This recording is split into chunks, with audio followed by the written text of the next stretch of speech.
बार बच्चों आपका पुनः स्वागत है आपके YouTube चैनल पे। और आज हम लोग करने वाले हैं कक्षा 8वीं एड ग्रेड अभ्यास पुस्तिका का कंप्लीट सॉल्यूशन। और आज हम लोग करेंगे विज्ञान का। आज हम किसका करेंगे? विज्ञान का एड ग्रेड कक्षा 8वीं की। और आज हमारा अध्याय जो है वह 9वां अध्याय है। इसके पहले के भी पूरे अध्याय कंप्लीट हो चुके हैं। आज हम जंतुओं में जनन मतलब कि जनन की जो दो विधियां महत्वपूर्ण है, आपको भी पता है, लैंगिक और अलैंगिक। लैंगिक में समान संतति के जीव आपस में मिल जाते हैं और नए संतति का निर्माण करते हैं। और अलैंगिक में क्या होता है? समान संतति ना मिलकर असमान संतति मिलती हैं और उनसे समान जो जीव है आपस में मिल जाते हैं, असमान जीव, और एक नई संतति का निर्माण करते हैं। उसे कहते हैं हम अलैंगिक जनन। तो चलिए हम लोग स्टार्ट करते हैं हमारा 9वां अध्याय। उसके पहले प्रिय बच्चों आपको करना क्या है? चैनल को सब्सक्राइब करना है। चलो चैनल को सब्सक्राइब कीजिए, क्योंकि इसकी पीडीएफ चाहिए, तो चैनल को सब्सक्राइब कीजिए। जैसे ही चैनल को आप सब्सक्राइब करोगे आपको पीडीएफ का नोटिफिकेशन मिल जाएगा। तो देखेंगे यहां पर बच्चों, आईवीएफ का पूरा नाम लिखिए। आईवीएफ एक तकनीक है अलैंगिक जनन की। आपने भी टीवीओ में टाइटल इसका देखा होगा, इन विट्रो फर्टिलाइजेशन। इसका पूरा नाम है, क्या है? In vitro fertilisation. यहां पर दिख रहा होगा आपको लिखा हुआ इन विट्रो फर्टिलाइजेशन। ठीक है, आप इसका नाम पूरा लिख लीजिएगा। यहां पर भी लिखा है हिंदी में इन विट्रो निषेचन जिसको कहते हैं। अब दूसरा प्रश्न क्या कहता है? दूसरा प्रश्न कहता है बच्चों, किस जीव का अंडा सबसे बड़ा होता है? तो किसको नहीं पता? शुतुरमुर्ग का अंडा सबसे बड़ा होता है, लगभग 2 केजी का। कितना? 2 केजी का होता है लगभग। ठीक है बच्चों, अगला प्रश्न क्या है?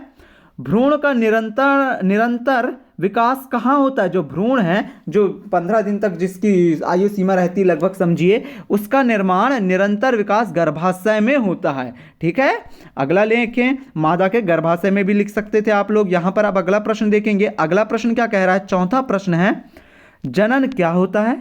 जंतुओं में जनन की विधियां कौन कौन सी है? यह अब भी मैंने आपको शुरुआत में बताया, जंतुओं में 2 प्रकार का जनन होता है कहके। ठीक है, यहां पर देखो, जीवों में अपने ही समान आकृति रूप के नए जीवों को उत्पन्न करने की क्षमता जनन कहलाती है, जनन होती है। जंतुओं में जनन की विधियां 2 होती हैं। कौन कौन सी?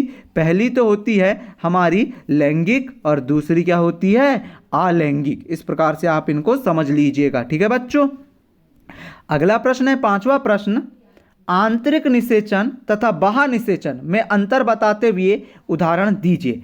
देखो, बहुत अच्छा प्रश्न है। आंतरिक निषेचन मतलब कि जो हमें दिखाई नहीं देता, और बाह्य निषेचन जो हमें दिखाई देता है, उसकी बात चल रही है। वह निषेचन जो मादा के शरीर के अंदर होता है आंतरिक निषेचन कहलाता है, जैसे मनुष्य, गाय, कुत्ते आदि में।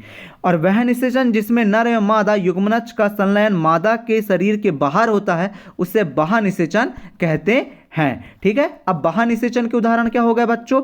वह हो गया मेंढक और दूसरा हो गया मछली। आप भी और आपके मन में जो आ रहे हो वह लिख सकते हो। अगला प्रश्न देखो, अगला प्रश्न क्या है? मानव शुक्राणु मानव अंडाणु का नामांकित चित्र बनाइए। मानव शुक्राणु और मानव अंडाणु का हमें क्या बनाना है? नामांकित चित्र बनाना है। तो देखो, मानव शुक्राणु और मानव अंडाणु का नामांकित चित्र आपको बनाना हो तो कैसे बनाओगे आप लोग? यहां पर हमने बताया है, एक मिनट रुकिएगा।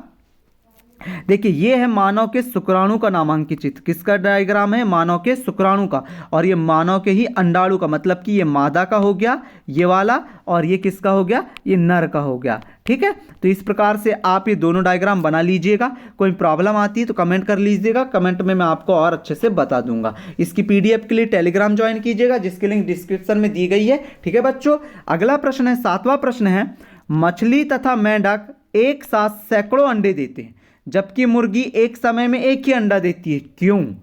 मछली तथा मेंढक एक साथ सैकड़ों अंडे देते हैं तथा लाखों शुक्राणु निर्मोचित करते हैं, इसलिए वो क्या करते हैं? बहुत ज़्यादा अंडे देते हैं। मतलब कि जिसमें ज़्यादा लाखों मात्रा में शुक्राणु निषेचित होते होंगे वह अधिक अंडे देता है। ठीक है, सारे अंडों का निषेचन नहीं होता है, वह नया जीव नहीं बन पाते हैं। इसका कारण यह है कि अंडे एक शुक्राणु निरंतर जल की गति, वायु एवं वर्षा से प्रभावित होते रहते हैं। आपको ही पता है कि वातावरण से हम लोग प्रभावित होते रहते हैं, वातावरण का हमारे शरीर पे बहुत प्रभाव पड़ता है। अब आगे देखो, लैंगिक जनन तथा अलैंगिक जनन में क्या अंतर है? उदाहरण दीजिए। तो लैंगिक जनन में नर तथा मादा युग्मनज का संलयन होता है, जैसे उदाहरण के लिए मनुष्य। और अलैंगिक जनन में केवल एक ही जनन नए जीव को जन्म देता है, जैसे हाइड्रा और अमीबा। हाइड्रा और अमीबा क्या है? अलैंगिक जनन के द्वारा उत्पन्न जीव हैं। ठीक है बच्चों, अब अगला प्रश्न है, 9वां प्रश्न है। 9वां प्रश्न क्या कह रहा है बच्चों आपसे? वो कहता है कि मुर्गी में भी मनुष्य तथा गाय की तरह आंतरिक निषेचन होता है, लेकिन मुर्गी सीधे बच्चे को जन्म नहीं देती, क्यों? चूजे किस प्रकार जन्म लेते हैं, समझाइए। मुर्गी के बच्चे जो होते हैं ना, उनको चूजे कहते हैं, तो किस प्रकार से जन्म लेते हैं वह हमें समझाना है। तो देखेंगे आप यहाँ पर है, रुकिएगा एक मिनट। अब देखिए, मुर्गी में निषेचन के फौरन या दौरान, ये दौरान कर लीजिएगा, दौरान बाद ही युग्मनज लगातार विभाजित होता रहता है और अंडवाहिनी में नीचे की ओर बढ़ता रहता है। इसके नीचे बढ़ने के साथ इस पर सुरक्षित परत चढ़ी होती है, आपने भी देखा है। मुर्गी के अंडे पर दिखाई देने वाले कठोर कवच भी एक ही सुरक्षित परत है, आपने देखा ना, सफ़ेद व्हाइट कलर की परत दिखाई देती है, हाँ वही। अब आगे देखो, कठोर कवच के पूर्ण रूप से बन जाने के बाद मुर्गी अंडे का निर्मोचित करती है और मुर्गी के अंडे को चूजा बनने में लगभग 3 सप्ताह लगते हैं और चूजे के पूर्ण रूप से विकसित होने के बाद कवच के प्रस्फुटन के बाद चूजा कैसा होता है, बाहर आ जाता है। इस प्रकार से क्या होता है, एक मुर्गी के बच्चे का जन्म होता है या चूजे का जन्म होता है। अब है यहाँ पर 10वां प्रश्न। पहला 10वें का क्या, निम्नांकित के नामांकित चित्र बनाना है, जैसे युग्मनज का बनना तथा युग्मनज से भ्रूण का विकास, दूसरा कोशिकाओं का पिंड और तीसरा भ्रूण का गर्भाशय में रोपण। तो इन तीनों के डायग्राम आपको बनाना है। तो देखिए यहाँ पर तीनों के डायग्राम आपको दिख रहे होंगे, इस प्रकार से आप ये पूरा बना लीजिएगा, ठीक है बच्चों। अब यहाँ पर हम आगे चलते हैं और दूसरा प्रश्न कह रहा है हमारा इसी में 10वें का, दूसरा क्या कह रहा है कि नामांकित के फिर से चित्र बनाना है, जैसे हाइड्रा में मुकुलन और अमीबा में द्विखंडन, ठीक है, हाइड्रा में मुकुलन और अमीबा में द्विखंडन। तो ये जो डायग्राम दिख रहा है ये हाइड्रा के हैं। हाइड्रा में यहाँ से आग ये जो कटते हैं ना, तो यहाँ से नए पौधे का जन्म हो जाता है, ठीक है, हाइड्रा नए जीव का। और यहाँ पर देखो अमीबा में द्विखंडन, अमीबा में ये आया अमीबा, फिर विभाजित हुआ केंद्रक, फिर ये विभाजित होने के बाद ये संतति में बढ़ गया और इस प्रकार से द्विखंडन हो गया अमीबा का, ठीक है बच्चों।